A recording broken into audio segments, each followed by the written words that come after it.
네, 지난 시간 우리는 로마서 10장의 말씀을 통해서 복음은 반드시 전해져야 된다라는 사실을 우리가 함께 나누었습니다.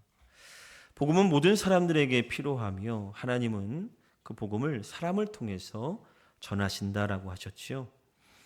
그래서 우리는 그리스도의 은혜를 통해서 복음을 받은 사람으로서 복음을 전하는 사람으로 살아가야 된다라는 것을 함께 도전받게 되었습니다.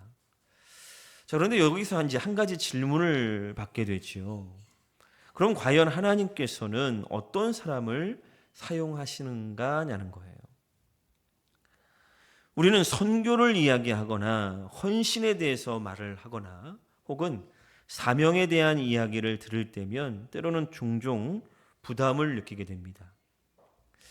나는 부족한데 혹은 나는 아직 준비가 되지 않았는데 나는 저 사람들처럼 할 수 없는데 라고 하는 생각들이 들 때가 있다라는 거예요. 그러다 보니까 하나님께서 사용하시는 사람은 특별한 사람일 것이다 라고 생각하기가 쉽다라는 거죠. 그런데 성경은 오늘 전혀 다른 모습들을 보여주고 있습니다. 하나님은 완벽한 사람을 찾으시는 것이 아니라 하나님 앞에 서 있는 사람을 사용하신다라는 거예요. 하나님 앞에 선 자. 하나님을 만나고 그 만남을 통해서 자신의 모습을 발견하고 그리고 그 하나님의 은혜를 경험한 사람, 바로 하나님이 이런 자들을 사용하신다라는 겁니다. 오늘 우리가 읽은 이 본문에 있어서도 바로 그 모습을 보여주고 있는데요. 이사야는 처음부터 내가 여기 있나이다, 나를 보내소서라고 말한 사람이 아니에요. 먼저는 하나님을 만났고요. 그리고 그 하나님 앞에서 자신의 죄를 돌아보았습니다. 그리고 하나님의 용서와 은혜를 경험하게 되죠. 그리고 나서 비로소 하나님의 부르심에 응답하게 되는 거예요. 오늘 이 시간 우리는 하나님께서 우리를 먼저 부르시고 은혜를 베푸셨다는 사실을 함께 나누기를 원합니다. 그래서 그 은혜 안에서 우리도 하나님께서 원하시는 자리, 즉 복음을 전하는 자리로 기쁨으로 부름받아 순종하며 나아가는 우리가 모두가 될 수 있기를 간절히 축원을 드립니다. 자, 첫 번째로 하나님은 먼저 자신의 영광을 보게 하신다라는 거예요. 자, 본문을 보면 우시야 왕이 죽던 해에 내가 본즉 주께서 높이 들린 보좌에 앉으셨는데라고 말하고 있죠. 이사야는 지금 여기서 사명을 먼저 받은 게 아니에요. 하나님을 보았습니다. 하나님께서 그에게 무엇을 하라고 말씀하시기 전에 하나님 당신이 누구신지를 보여준 거예요. 특별히 본문에 우시야 왕이 죽던 해라고 그 역사적인 배경을 밝히고 있죠. 우시야 왕은요, 유다를 오랫동안 강성하게 만들었던 왕이었어요. 그래서 나라가 안정되고 번영을 누렸던 시대의 상징과 같은 인물이 바로 우시야 왕이었어요. 그런데 그 왕이 죽었던 거죠. 왕이 죽음으로 인해서 사람들은 충분히 불안했을 수 있을 겁니다. 앞으로의 나라의 미래가 흔들리는 것처럼 보여질 수도 있을 거예요. 그러나 바로 그때 이사야는 땅의 그 왕좌, 즉 잃어버린 그 왕좌가 아니라 하늘의 보좌를 보게 됩니다. 다시 말하면 세상의 왕은 죽었지만 하나님은 여전히 하늘 보좌에 앉아 계셨다라는 것을 본 거예요. 지금 왕이 죽음으로 말미암아 유다의 미래는 불확실해졌지만 여전히 하늘 보좌에 앉아 계신 그 하나님의 통치는 조금도 흔들림이 없었던 겁니다. 하나님은 지금도 역사를 다스리고 계셨고 지금도 그 온 세상을 통치하고 계셨던 거예요. 그럼 왜 하나님은 이렇게 그에게 사명을 주시기 전에 왜 먼저 당신을 보게 하셨을까요? 왜냐하면 하나님을 만나지 못한 사람은 그 사명을 감당할 수 없기 때문이에요. 왜요? 우리는 너무나 연약해서 하나님 앞에 서지 못한 사람들은 하나님보다 지금 처한 현실을 보게 되고 지금 처한 문제를 더 크게 보다 보니까 결국 두려움에 사로잡혀서 하나님의 부르심 앞에 온전히 순종할 수가 없는 거예요. 그래서 하나님은 이사야에게 자신의 영광을 먼저 보여준 거예요. 보니까 어때요? 스랍들, 천사들이 거룩하다, 거룩하다, 거룩하다, 만군의 여호와여, 하나님을 찬양하죠. 성경에서 같은 단어를 3번 반복하는 것은요, 최고의 강조예요. 거룩하다, 거룩하다, 거룩하다. 하나님은 완전히 거룩하시다. 비교할 수 없는 영광스러운 분이시다. 그리고 그 영광이 온 땅에 충만하다는 거예요.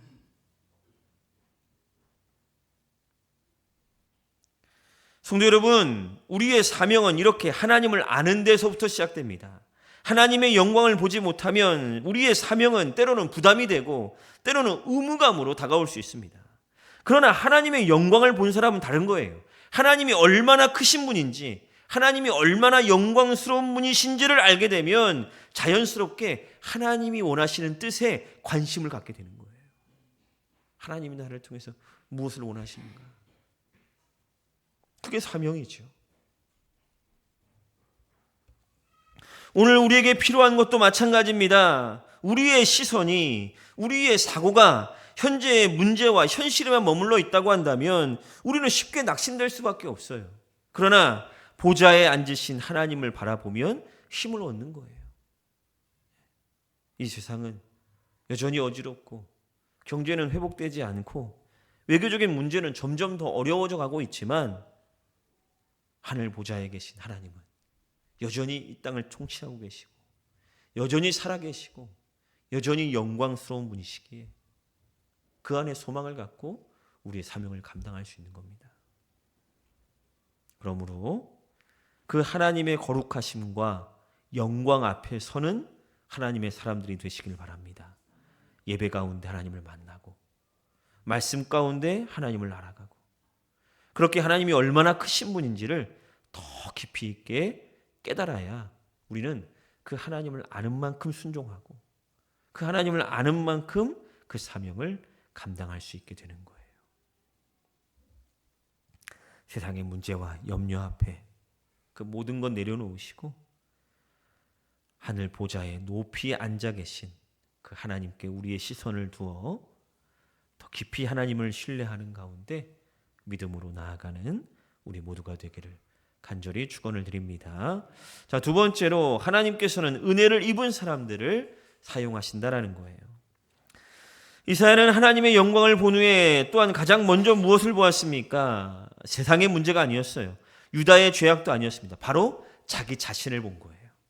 본문 5절에 보니까 화로다 나여 망하게 되었도다. 이것이 하나님을 진짜 만난 사람들이 보이는 반응입니다. 지금까지 이사야는 5장에서 여러 번 화 있을진저라고 선포했어요. 때로는 탐욕스러운 자들에게 화를 선포했습니다. 때로는 죄를 죄라 하지 않는 자들에게 화를 선포했어요. 그런데 지금은 하나님 앞에 서자 이제는 다른 사람들의 죄가 아니라 자신의 죄가 보이기 시작한 거예요. 하나님 앞에 온전하게 서는 자들은 스스로를 돌아보는 자들이에요. 왜 이런 일이 일어났는가?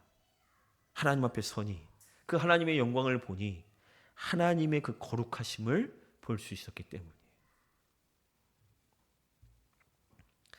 하나님을 바르게 보면 사람은 자신을 바르게 또 볼 수 있습니다. 하나님의 거룩하심 앞에 서게 되면 그 어느 누구도 우리는 자신의 의를 자랑할 수 없습니다. 그래서 이사야는 나는 입술이 부정한 사람이요 나는 입술이 부정한 백성 중에 거주하면서 만군의 여호와이신 왕을 배웠음이로다 라고 고백하고 있는 거예요. 근데 놀라운 게 무엇입니까? 하나님이 이 이사야를 정죄하지 않으시고 오히려 한 스라비 제단에서 핀 숯을 가져와 그의 입술에 대며 이렇게 말하죠. 내 악이 제하여졌고 내 죄가 사하여졌느니라. 하나님께서 죄를 해결해 주셨다는 선언이에요. 특별히 이 숯불은 제단에서 가져왔습니다. 제단은 희생 제물이 드려지는 곳이지요. 그리고 제단은 예수 그리스도를 상징하는 겁니다. 다시 말하면 이 장면은 장차 예수 그리스도께서 오셔서 우리의 죄를 사해 주신다는 것을 상징하기도 합니다. 우리의 죄는 우리의 노력으로 해결되는 것이 아닙니다. 희생 제물을 통해 해결됩니다. 그리고 그 완전한 희생 제물이 되신 분이 바로 예수님이십니다. 하나님은 독생자이신 그 예수님을 십자가에 내어주심으로써 우리의 죄를 사하여 주셨고 그 그리스도의 의를 통해서 우리를 의롭다고 인쳐주신 것입니다.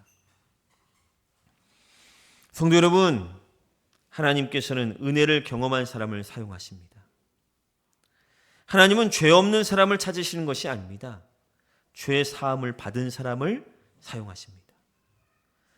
완벽한 사람을 찾으시는 것이 아니라 하나님의 은혜가 얼마나 큰지를 아는 사람을 사용하시는 거예요. 그래서 선교와 사명은요, 은혜에서 시작됩니다. 내가 하나님을 위해 무엇을 해야 되나가 아니라 하나님이 나를 위해 무엇을 하셨는가를 먼저 알아야 돼요. 복음을 깊이 경험한 사람만이 복음을 전하는 거예요. 용서받은 기쁨을 아는 사람만이 다른 사람에게도 그 복음을 전할 수 있게 되는 것입니다.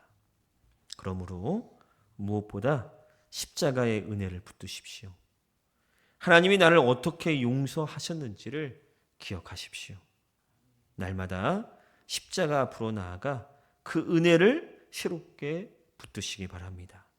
바라기는 하나님께서 친히 그 은혜를 붙주는 자를 통해 하나님의 놀라우신 은혜를 또한 증거하는 삶으로 인도하여 주시기를 간절히 축원을 드립니다.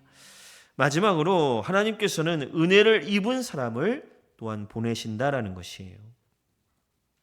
이사야는 하나님의 영광을 보았습니다. 그 하나님 앞에 자신의 죄를 깨달았습니다. 그리고 하나님의 은혜로 죄사함을 얻게 되었습니다. 자, 그리고 나서 비로소 하나님의 음성을 듣게 되는데 8절을 보면 내가 또 주의 목소리를 들으니 주께서 이르시되 내가 누구를 보내며 누가 우리를 위하여 갈꼬? 라고 이야기해요. 자, 이 순서를 놓치면 안 되는데 먼저 하나님이 자신을 나타내셨고 그리고 자신의 죄를 깨닫게 하셨고 그리고 하나님이 은혜를 베푸셔서 그 죄를 사하여 주신 그리고 나서 부르셨다. 이게 하나님의 방식이에요. 하나님은 사람을 사용하시기 전에 먼저 그 사람을 변화시키십니다. 그리고 하나님께서 말씀하신 내용도 흥미롭지요. 누가 갈 수 있느냐가 아니라 누가 우리를 위하여 갈꼬? 하나님은 지금 능력 있는 사람이 아니라 하나님을 위해 기꺼이 순종할 수 있는 사람을 찾고 있는 거예요. 이에 이사야는 즉시 대답하지요. 뭐라고 말합니까? 내가 여기 있나이다. 나를 보내소서. 이사야는 앞으로 자신이 어떤 사역을 하게 될지 알지 모르고 있었어요. 9절 이하를 보면요. 하나님께서 맡기신 사역은 결코 쉬운 사역이 아니었어요. 사람들이 듣지 않을 것이고요. 회개하지 않는 상황 속에서 결국 심판의 메시지를 전해야만 했어요. 결코 감당하기 쉽지 않은 부르심이었습니다. 그런데 이사야는 그 내용을 알기도 전에 그냥 순종하는 거예요. 누가 우리를 위하여 갈고 하나님의 뜻이 그겁니까? 그럼 제가 가겠습니다. 왜요? 하나님을 봤기 때문에. 하나님을 만나고 그 은혜를 경험했기 때문에. 그의 시선은 이제 오직 자신을 용서하시고 받아주신 하나님께 있었습니다. 그래서 계산하지 않았어요. 그저 순종한 거예요. 어떤 조건을 따지지 않았어요. 그냥 무조건 헌신한 거예요. 이것이 복음의 능력입니다.